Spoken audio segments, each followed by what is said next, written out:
8:50 a.m. and I am headed to northwest Minnesota. It's a 4-hour drive. Once again, one of my favorite places, Glacial Ridge National Wildlife Refuge. Many people may not share my enthusiasm. It's maybe a little bleak in the winter. It's a great place, unexplored in the winter pretty much. Just a little 2-day jaunt. I'm looking forward to it.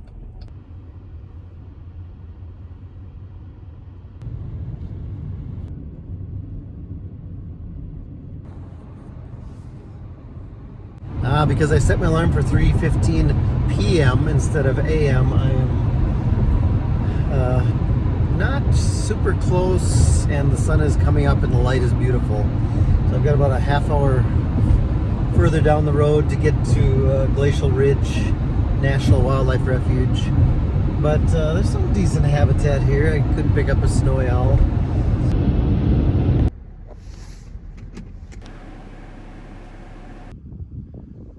It's a balmy 5 below zero, not bad.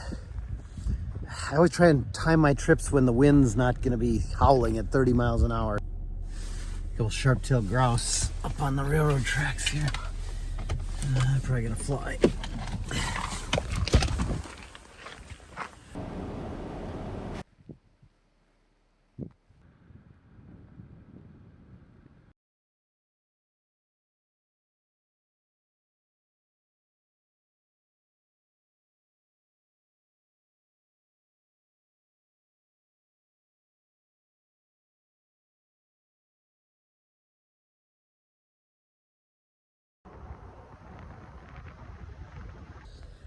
Snowy owl, big target.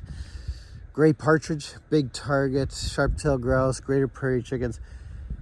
And hopefully a predator that eats those guys, which would be like a gyrfalcon. Yep. Been looking for years. Seen them a long time ago in Duluth and then one in Superior, and never gotten a great photo. Just like how empty it is out here, and there's nobody here. So, busman's holiday from the Sag-Zim Bog to the quiet desolateness of Glacial Ridge National Wildlife Refuge. I'm gonna put on my snow pants and get to it.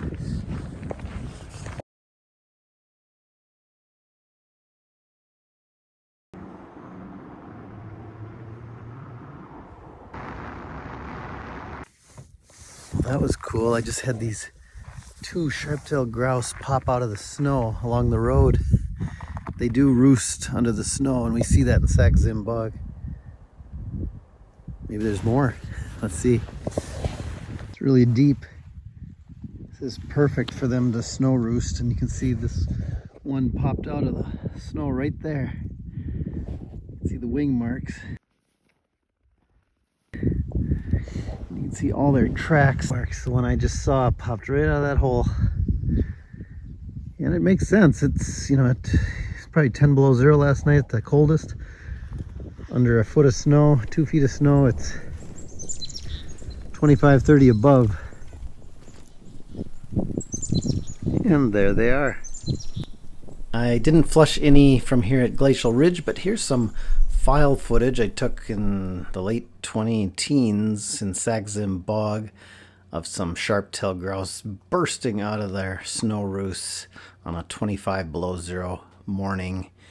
And this was right at sunrise, and they can see they kind of have to explode out of their underground burrow, but they don't, they go in and then they tunnel just like rough grouse do, because if they just went straight down, fox or any other predators would know exactly where they are. So they go down and then kind of zigzag tunnel. I saw this one and I thought there's no exit hole, and then boom, there's the exit that just about gave me a heart attack.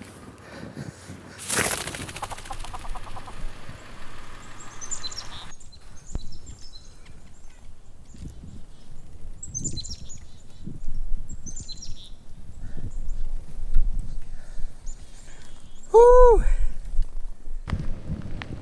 Finally ran into a flock of my first songbirds of the day, Lapland longspurs, and don't see many in the boreal forest in the winter, but out in northwest Minnesota we do. Every time I come out here, I gotta visit my favorite little ghost town. Is it still here? I'm afraid it's gonna disappear someday. Nope, it's still here. House, barn, and post office. Usually I get something good here. I've had Bohemian waxwings and magpies and robins, purple finches. But yeah, nobody's moved into this fixer-upper because there's a lot of fruit trees along this abandoned stretch. Let's see what we got this time. Well, I had a pileated eating crab apples, and I wonder if it's the same pileated I had here like 3-4 years ago eating crab apples. But yeah, it's cool. Once again, this ghost town produces.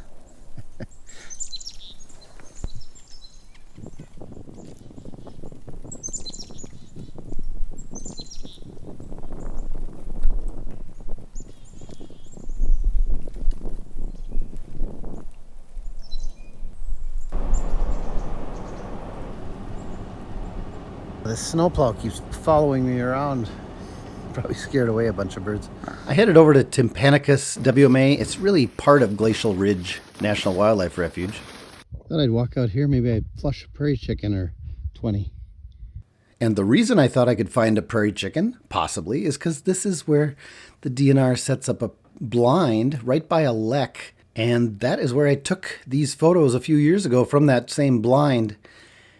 April is the time of year, and they are crazy. They are battling all the time, but it is quite an experience. Check out my YouTube video. I'll put it at the end of this video. And Tympanicus, by the way, is the genus of the greater prairie chicken. First, before I bushwhack any further, maybe I should give you just a basic primer on how to separate a greater prairie chicken from a sharp-tailed grouse in the field in the winter. Forget about the tail. It's all about the breast. Sharp-tailed grouse have these cool little chevrons, I guess I don't know what you call them, on the breast. And you can see that from quite a distance. It's a unique pattern, and greater prairie chickens have a barred breast. Simple as that. That's probably the easiest way. But when they fly similarly. And so it's hard to identify them when they're at a distance flying. Both are here. And it's not unusual out here to see flocks of 10 to 20 get up and fly over. It's frustrating, but you're certainly going to get your life for sharp-tailed grouse out here, and probably your life for greater prairie chicken as well.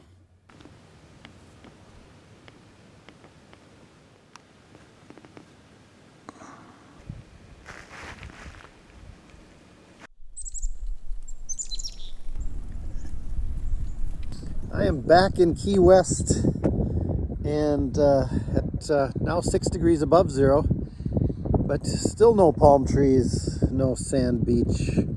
So I don't know. The Department of Tourism needs to work on that. This is snert, snow dirt. It's one of the bummers of a low snow winter. That's topsoil, some of the best soil in the country, being blown around. Here I am in Shrike, Minnesota, epicenter of snowy owls in northwest Minnesota for some reason. Grain elevator, so maybe there's a lot of spilled grain and pigeons, but I've had them here multiple times. So I'm gonna go hit the back roads. Did I tell you about my dream? Yeah, I discovered a pygmy race of snowy owls in my dream. This was many years ago. No luck on snowies, so I decided to kind of do an alternate route back to my hotel, and went through this little French-Canadian community, Hua. I don't know how you say it in French or English, but this was an important site. There was a big treaty signed here in the 1860s between the Ojibwa and the whites to cede this land. Kind of a sad history, because this was right after the Indian Wars. Yeah, just sad all around, but really interesting, these French names. This is, you know, you don't think of the French in Minnesota, but we've been under the French flag. So yeah, just a little history detour here on the Red Lake River. And just outside of Dorothy, Minnesota, found this little flock of redpolls, and Yeah, there was a little surprise in there. American tree sparrow there. Very unusual in northern Minnesota in the winter. All right, well, not the most productive day, so I gotta think about what I'm gonna do tomorrow.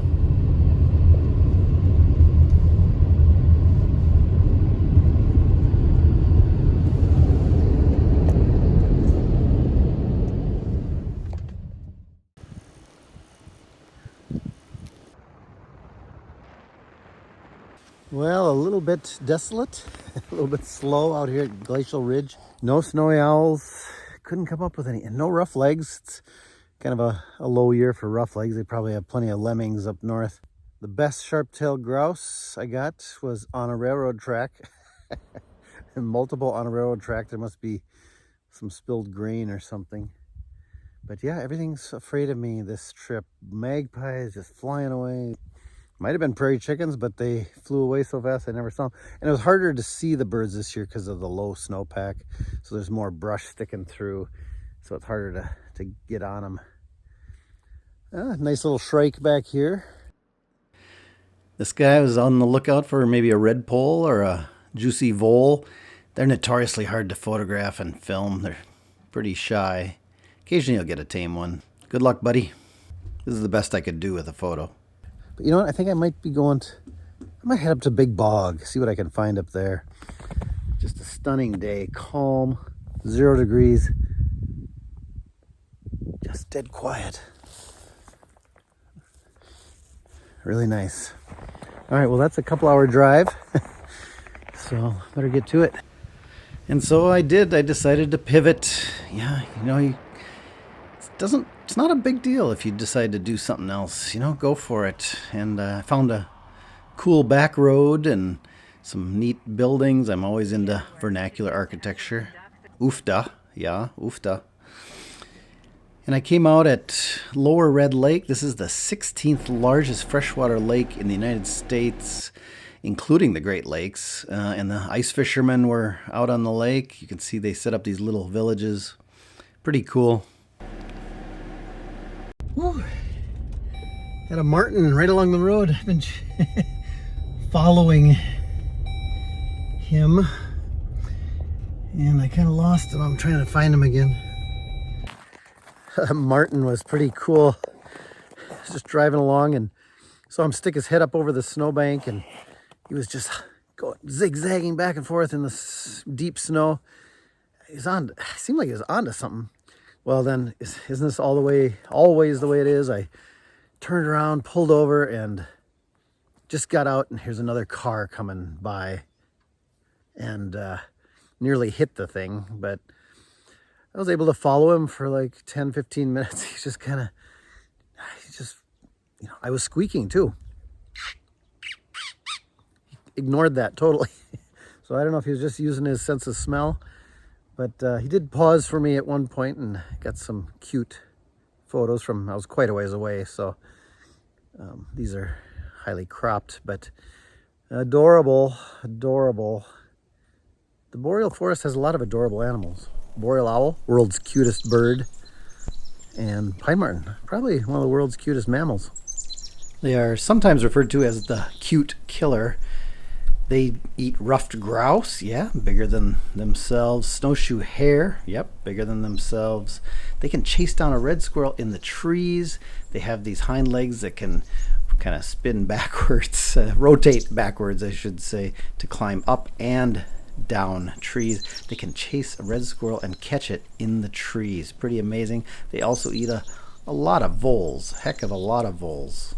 But these were my really only 3 photos that I got. Woo! Almost didn't find a parking spot. All right, I'm gonna do this Big Bog if I can get there. Looks like kind of deep snow, but we'll see if we can get to the boardwalk. I use old style lamp wick for snowshoe bindings. These are Ojibwa style snowshoes that were used by the native peoples here. The tip cuts through brush.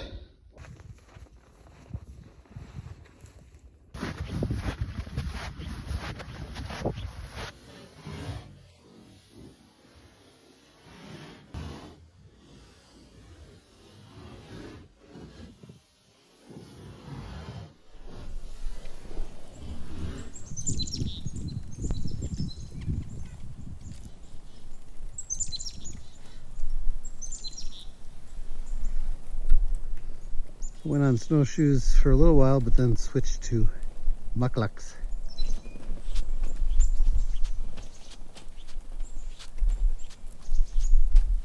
Not easy walking because they don't plow it or snow blow it or anything. Had to snowshoe to get here because I saw a little bit of motion in the snow and it was white, so I knew it was snowshoe hare. And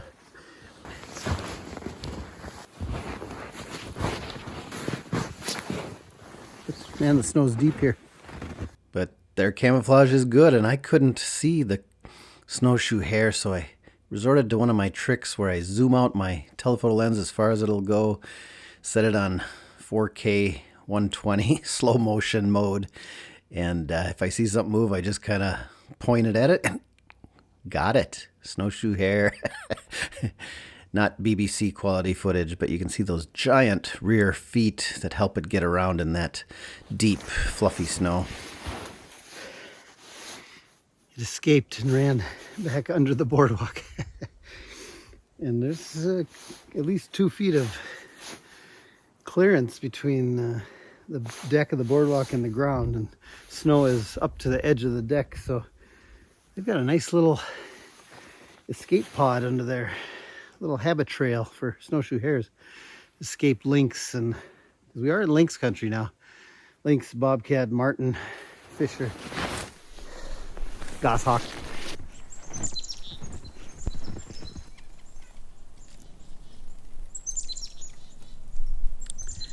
Those of you that aren't maybe from the North Woods might be wondering, how can Sparky run around in just a sweater and no gloves at single-digit Fahrenheit temperatures? One quick answer is there's no wind. Wind is everything in the winter, and wind chill is extremely important. With any kind of wind, birds get less active, owls go in for cover, especially great grays, boreals. Hawk owls don't care.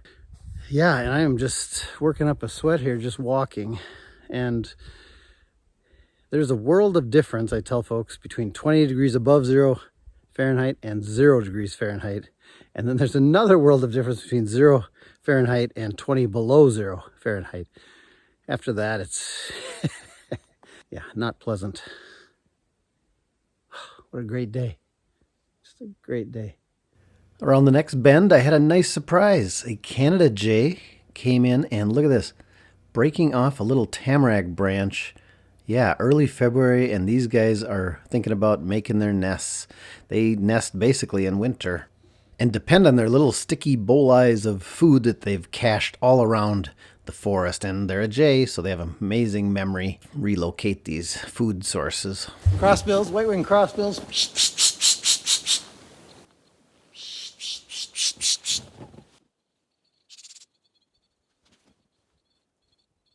So many white-winged crossbills here on the Bog Boardwalk.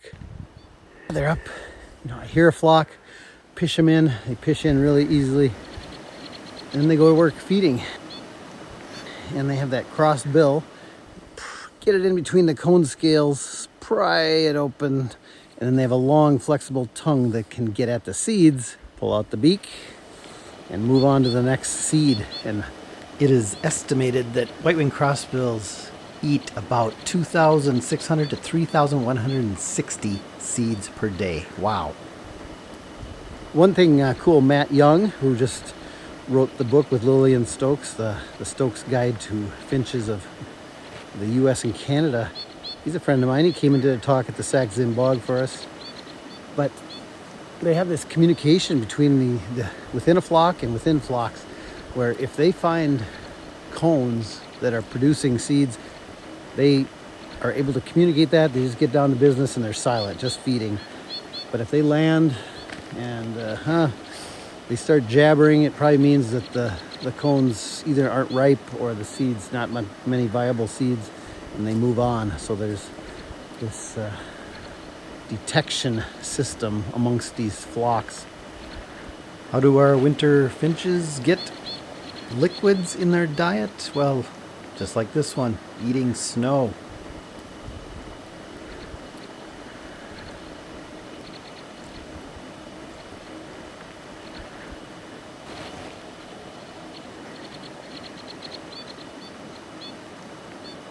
And if you're going to eat 3,000 seeds a day, you got to be pretty darn efficient at husking these seeds. And you can kind of see it here with this crossbill male gets his bill in there, wedges it open, gets the tongue in there, gets the seed. And now watch the little husk fall away. Did you see that? The husk fell away. Yeah, and sometimes you can see those husks just raining down. I also have some other cool natural history in my book about winter finches right here.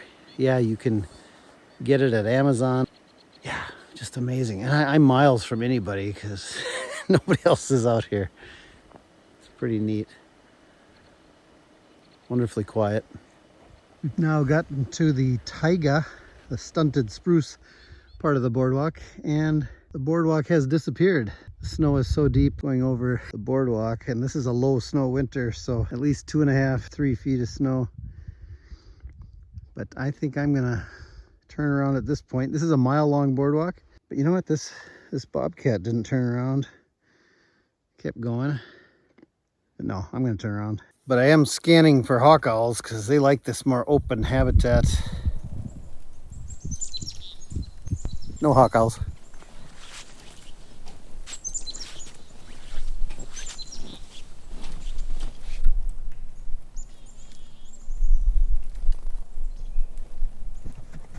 We learned about snert, and this is whoop, wheel poop. I just had a hoary redpoll, or 2 hoary redpolls in this tree, this birch. But as I was getting down in the ditch, I fell and scared him away. Pished him back, but trying to get up, I scared him away again. You can see 2 hoaries in this shot. Very frosty white overall. The side streaking is almost non-existent. Very diffuse side stripes. The undertail coverts only have really one marking, unlike commons which have multiple. Very pale rump, very vertical forehead, so it looks like they have a stubby bill. And I have a nice 2-page spread in my book that kind of highlights these differences. Good ID tips for these now subspecies. Up here near the Canadian border, you do get a larger percentage of hoaries in some winters, but the vast majority of the flock was the, quote, common redpoll subspecies. Just neat watching them. I love their little chattering as they feed in the birch and alders. Yeah, hoary redpoll. No such thing, you say. Well, that's true. They've been lumped with common redpoll to create the redpoll. But I'm always gonna count hoary redpolls when I see them. They're just the ones I see are very distinctive. I know there's a super gene they share, but up in the Arctic, like around Churchill, where I bird sometimes, up on Hudson Bay, they seem to be paired up with like kinds. So the darker common redpolls with commons and lighter hoaries with hoaries. But hey, I get the DNA thing, but I'm always gonna love the hoary.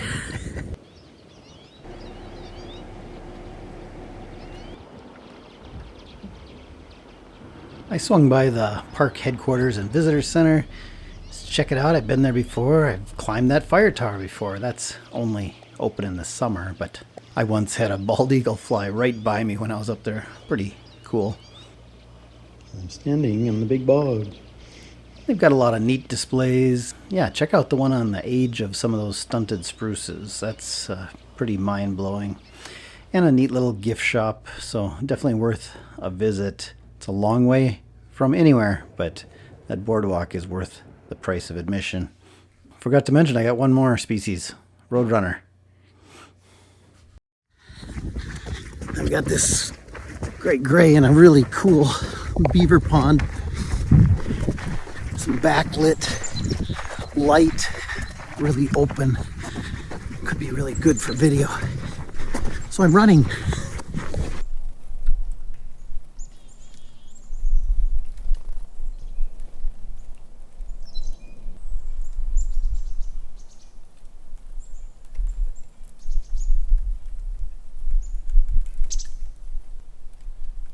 It was windy and a little surprising because a lot of times great grays will get back into the bog when it's windy. They don't like being out in the open.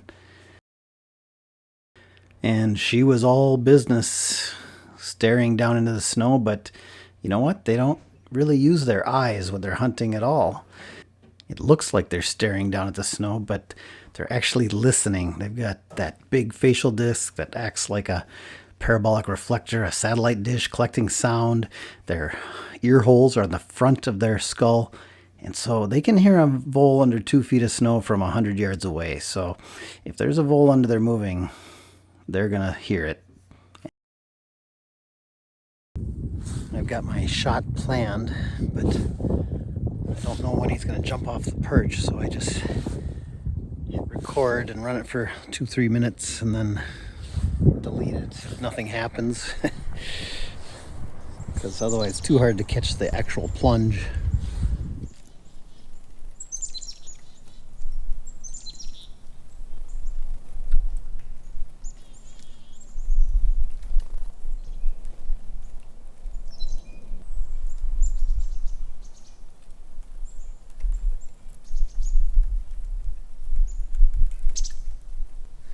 Well, that was pretty cool.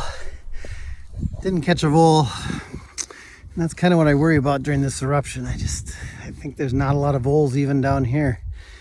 Only 3 really interesting / really good wildlife photos that I got from this trip.